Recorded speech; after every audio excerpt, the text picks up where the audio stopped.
So you have new characters, new performers in this one. Talk a little bit about the challenges you face balancing out both the time, energy, and focus between the new characters and our established ones.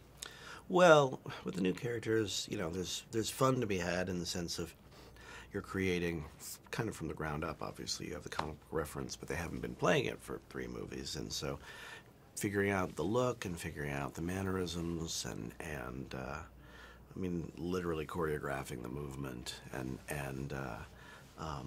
of course finding the right people, which was the first and actually easiest step.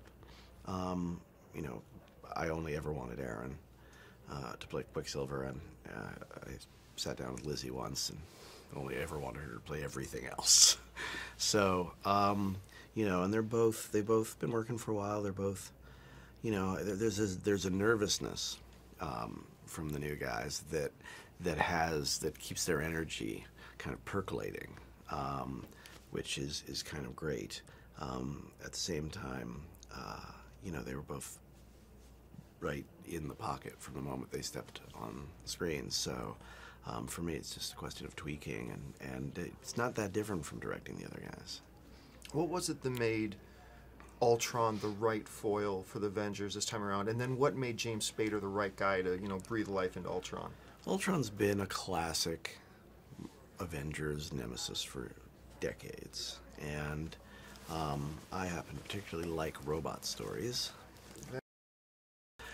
Ultron has been a major nemesis for the Avengers in the comics for decades, and he is, one of their top 3 all-time villains. And I love robot stories, but I never really felt I understood Ultron, so it was sort of a chance to create my version of Ultron. And my version of Ultron is not totally sane.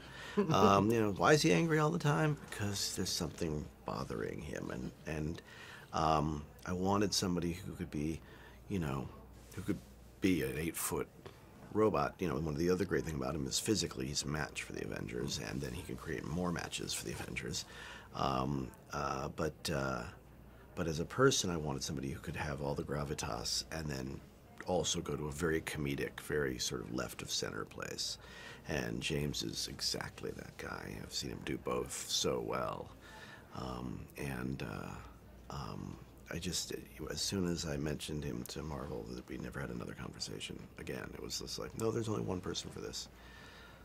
What do you hope audiences get out of Avengers: Age of Ultron as they walk out of the theaters this time around?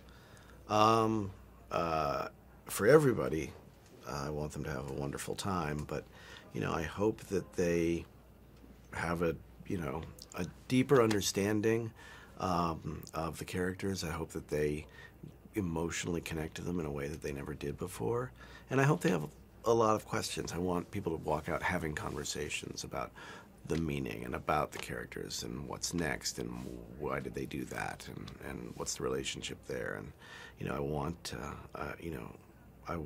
when I play with a theme and I play with all these characters, what I want to engender is more dialogue. I don't want people to go, well, they told us, it's wrong. Well, we learned that it's wrong to skip school. It's not what I want to take away. I want them to go, the questions that Ultron raised are still to be asked. And the question of what a superhero is and whether it's useful or destructive and who we all are, they're still out there and they're still interesting.